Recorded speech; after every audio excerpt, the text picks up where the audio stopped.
Metcalfe Public School, and welcome to the MPS Daily News. Today is Thursday, April 8th, 2021.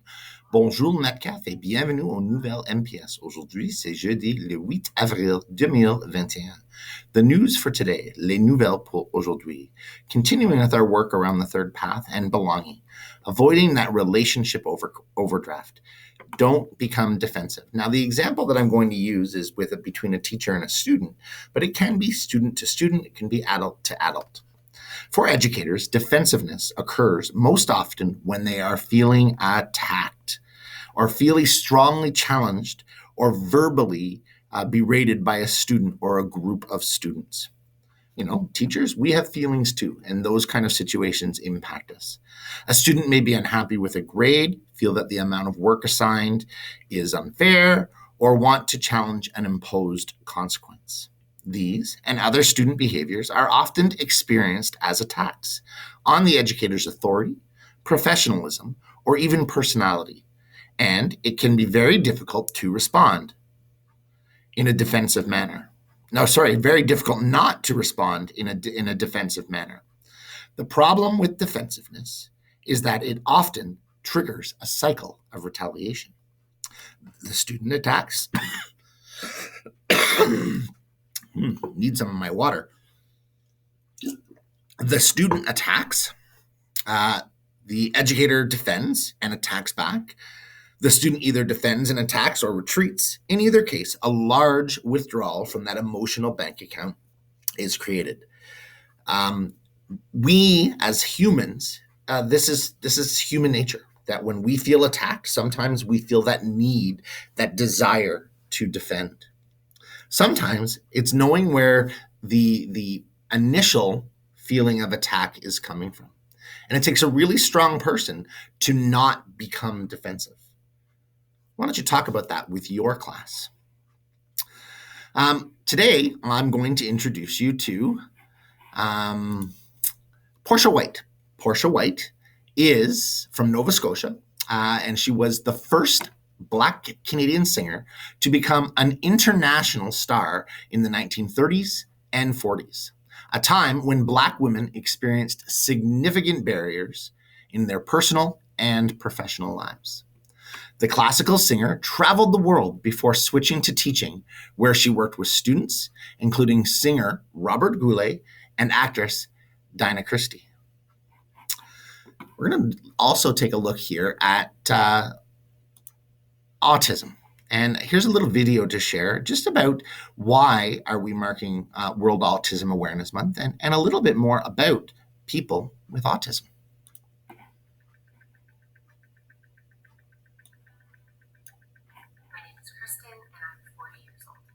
Anthony, and I'm 28 years old. My name is Morgan. I'm 50 and a half. My name is Jenny Story. I'm Gordon Rand, age 61 years. Matt, and I'm 19 years old. I call myself an autistic person. Person first, so I'm a person on the spectrum. I prefer an autistic person just so people can know right away. I identify myself as either an autistic person or a person who has autism. I'm an autistic person, not a person with autism. I identify as autistic. I was diagnosed in 2019, a few days before my 39th birthday. When I was 4 years old. When I was 3.5 years old. Around 3 years old. When I was 14 years old. 13 years old. I was actually in therapy for something completely unrelated, and I was talking about my sensory differences or challenges, and the therapist just kind of assumed that I was autistic, and I was shocked. I was told when I was probably about 7 or 8 because I was like, Mom, why am I different from all my classmates? My mom did tell me when I was a little older, around the age of 8 or 9. I guess I reminded her of her child that was also autistic. But I just knew I was felt different from the rest of my peers. It took me a long time to warm up to the idea and then actually build up the courage to seek an assessment. I felt good to know facts why I'm different than the other kids. That's fairly helpful for me. I really enjoy my work as an advocate for people with diverse abilities and really just trying to do what I can to make our society more welcoming and inclusive. I love to draw anime, so I just drew this anime girl. She's from this drawing guidebook that my auntie gave me for Christmas. I really enjoy writing, reading, nonfiction and fiction, watching Netflix, and I really miss traveling. Here's another one from an anime that my grandma actually showed me. I love to draw. I love to write. Listening to audiobooks, lectures, debates. I love to watch animated movies, TV shows, and I like to read. I love photography. Here's an example of my photography.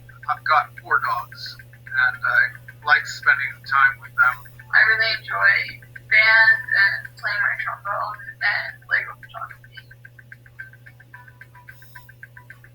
I'm interested in a lot of different varied things, and I can pursue all of it pretty deeply. My greatest strength is probably drawing. My greatest character trait is empathy. I would say being creative and seeing things from a different point of view. Being on time, all the time at work. I think resiliency is one that really resonates with me.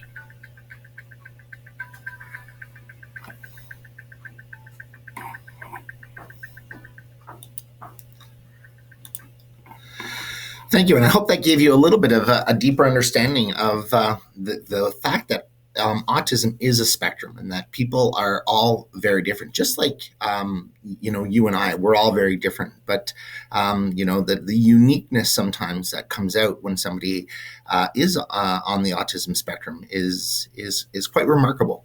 And sometimes we, as a society, and I'm not pointing fingers at any one person, but as a society, don't always see them in terms of their superpowers or their strengths. So I hope you enjoyed that video. Looking at our birthdays for today, happy birthday wishes to Avery and Parker in the Chipmunks. Happy birthday to both of you. And to Keenan in grade 1 EFI with Madame Marlowe. Happy birthday. That is our announcements for today. Merci et bonne journée. Thanks and have an outstanding day, Metcalf.